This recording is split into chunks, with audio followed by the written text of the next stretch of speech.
Hello my dear students, how you. So students, हमारा chapter चल रहा है आपका chapter number 6, seed becomes plant. Okay, तो बच्चों हमने इससे पहले वीडियो में हमने कवर कर लिया था पेज नंबर 35 तक, जिसमें हमने देखा था किस तरह से पोटैटो और ब्रायोफाइटा जो प्लांट होता है उसमें से न्यू प्लांट बनना स्टार्ट होता है। तो बेटा आज हम पढ़ने वाले हैं आगे। तो देखिए यहाँ पे लिखा हुआ बेटा, एक टेबल यहाँ पे दे रखी है, तो इसमें लिखा है name of the plant. Plant का नाम इधर है। Part of the plant from which it grows, मतलब ये प्लांट जो है कौन से पार्ट से तैयार होता है। जैसे पटेटो मतलब आलू, तो बेटा आलू जो है वो कौन से पार्ट से तैयार होता है, ग्रो होता है। तो बेटा स्टेम, ठीक है, स्टेम से पोटैटो बनना स्टार्ट होता है। मनी प्लांट में क्या होता है बेटा, स्टेम से होता है ये। मिंट प्लांट यानी पुदीना, वो रूट से होता है, ठीक है, जड़ों से बनना स्टार्ट होता है। रोज़ किससे बनता है, स्टेम से, यानी कि स्टेम को काट करके अगर आप लगा दोगे रोज़ की तो नया प्लांट बन जाएगा। जैस्मिन में भी ऐसा ही होता है, अगर उसकी स्टेम को काट के अगर आप लगा दोगे तो नया पौधा बन जाएगा। ब्रायोफिलम में क्या होता है बेटा, उसकी पत्ती से ही नया पौधा बन जाता है, ठीक है। यानी जो प्लांट है वो बनता कैसे है, नया पौधा तैयार कैसे होता है, ठीक है। जैसे पोटैटो है तो पोटैटो, और आलू है, आलू को अगर आप ज़मीन में डाल दोगे तो उससे ही नया पौधा बन जाएगा, है ना। मनी प्लांट में भी ऐसा होता है, उसका स्टेम काट करके अगर आप लगा दोगे तो नया पौधा तैयार हो जाएगा, ठीक है। मिंट प्लांट में क्या होता है बेटा, उसकी जड़ काट करके अगर आप लगा दोगे तो फिर मिंट का नया पौधा बन जाएगा, ठीक है ना, इस तरह से। ओके, तो ज़रूरी नहीं है कि आप नए पौधा बनने के लिए सीड ही होना ज़रूरी नहीं है। ओके, तो आगे बढ़ते हैं। देखिए, explore and answer the following, how is grafting done. अब बेटा ग्राफ्टिंग क्या होती है, देखो ग्राफ्टिंग का मतलब होता है, जैसे रोज़ होता है ना, रोज़ है ना। अब रोज़ का प्लांट अगर मान लो लगाना है तो इसके लिए क्या किया जाता है, उसकी डाली को काटा जाता है ना।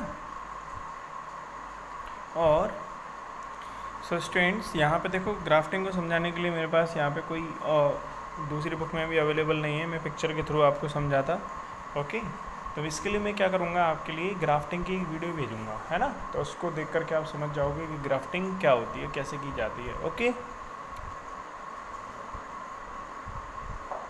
ये देखिए आगे, right the name of a plant which grow by it's leaf. तो बेटा ऐसे प्लांट का नाम बताओ जो कि लीफ से तैयार होता है, ये है ब्रायोफिलम। ओके, आगे देखते हैं बेटा, देखो आगे, dispersal of seeds. Meera saw a fake plant, ठीक है, यानी कि पीपल। तो बेटा पीपल का जो पेड़ होता है ना वो, तो यहाँ पे एक स्टोरी है, बता रही है कि किस तरह से होता है ना। तो मीरा ने एक फिग प्लांट यानी पीपल का पेड़ देखा on the wall of A temple, मंदिर की दीवार पे। तो आपने भी देखा होगा बेटा, है ना, कि पौधा कहीं किसी छत से उग रहा है, किसी की दीवार से उग रहा है, छोटा सा पौधा है ना, उगते हुए देखा होगा। सी थॉट, उसने सोचा, that who must have grown this plant, यहाँ पौधा किसने उगाया। सी आस्क्ड, उसने पूछा, हर फादर, अपने पापा से, एंड ही टोल्ड, उन्होंने बताया, हर उसको, दैट कि the seeds must have reached here through some birds और पिजन। तो उन्होंने बताया कि यहाँ सीड जो पहुँचा है, किससे पहुँचा होगा, या तो कोई पक्षी जैसे कबूतर वगैरह है, उसके शरीर से चिपक के या उसके पैरों से चिपक के वहाँ पे पहुँच गया होगा। सिमिलरली इसी तरह से सीड्स स्कैटर का मतलब होता है फैलना, ठीक है, इन डिफरेंट प्लेसेस, अलग अलग जगह पे फैल जाते हैं। With high speed wind, high speed जो तेज़ हवाएं चलती हैं उनसे जो सीड्स हैं वो फैल जाते हैं, है ना, एक जगह से दूसरी जगह फैल जाते हैं। या फिर दी फ्लो विद वाटर, पानी के साथ बह जाते हैं। और they may stick on the beak of the birds, या फिर वो पक्षियों की चोंच से चिपक जाते हैं, and body of the animals, या शरीर से चिपक जाएंगे, है ना। तो जैसे वो एनिमल या पक्षी एक जगह से दूसरी जगह जाएगा तो वहाँ पे वो सीड पहुँच जाएंगे, ठीक है।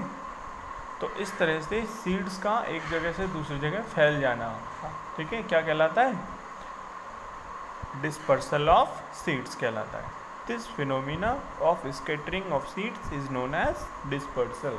तो क्या बोला जाता है इसको, डिस्पर्सल बोला जाता है। ओके स्टूडेंट्स, तो देखिए आगे, think and answer the following. Where have you seen plants growing at places other than the ground. तो ग्राउंड के अलावा आपने और कौन सी जगह पे प्लांट्स को उगते हुए देखा है, ठीक है। आपने घर की छत पे देखा हो सकता है ना, दीवार पे, या फिर ठीक है ऐसे कहीं। प्लांट्स फ्रॉम फॉरेन कंट्रीज, मतलब बेटा फॉरेन कंट्रीज मतलब ऐसे कौन से प्लांट हैं जो कि विदेशों से लाए गए हैं हमारे देश में। ओके, तो many people travel to foreign countries. तो अब बेटा विदेशों से पौधे कैसे आ जाते हैं, देखो, many people travel to foreign countries, बहुत सारे लोग हैं विदेश घूमने जाते हैं, फॉर बिजनेस पर्पसेस, घूमने के लिए या फिर बिजनेस के वजह से, है ना। During their transit they take many plants.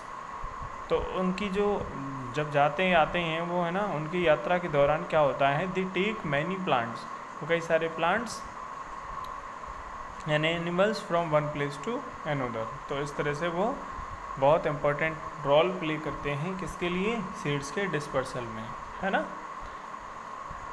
The plant mentioned below have come to India from other countries. तो बेटा ऐसे कौन कौन से प्लांट्स हैं जो कि बाहर से यानी विदेशों से हमारे इंडिया में लाए गए हैं, ठीक है, या फिर आ गए हैं। When people migrate and settle down at other places, these plants also shift from one place to another, ठीक है। यानी कि कोई अगर एक जगह से दूसरी जगह, मान लो इंडिया से निकला, वो दूसरे अमेरिका में जाके सेटल हो गया, ठीक है, वहीं उसने अपना घर वगैरह बना लिया, वहीं रहने लग गया, तो ठीक है। तो यहाँ की कुछ प्लांट्स हो सकते हैं, एनिमल्स की प्रजातियाँ हैं, वो अमेरिका में पहुँच जाएंगी, फिर या फिर वहाँ का कोई यहाँ आता है तो वहाँ के यहाँ आ जाएंगे। Go through the table and given below, in which the names of the plants and the place from where they have come is mentioned। तो बेटा यहाँ पे देखो ये लिस्ट दे रखी है, name of the plant, name of the region from where it has come. बेटा कहाँ से ये आया है, टी, टी यानी कि चाय। तो बेटा चाय का जो पौधा होता है वो कहाँ से आया है, एशिया, एशिया हमारा एक महाद्वीप है, वहाँ से आया है, ठीक है। तो उसमें भी चाइना से आया है। अफ्रीका से आया है कॉफ़ी, अफ्रीका से आया है लेडी फिंगर, यूरोप से आया है कलीफ्लावर, और यूरोप से आया है हमारा पीस। बेटा ये जो हैं ये विदेशों से आए हैं हमारे देश में। ओके स्टूडेंट्स, तो यहाँ पे देखो वर्ल्ड का मैप दे रखा है, ठीक है। तो मैं अभी इसको नहीं समझाऊंगा, आपका वीडियो जो है लॉन्ग हो जाएगा, ठीक है। हम मिलते हैं कल की वीडियो में, तब तक के लिए बाय बाय, टेक केयर।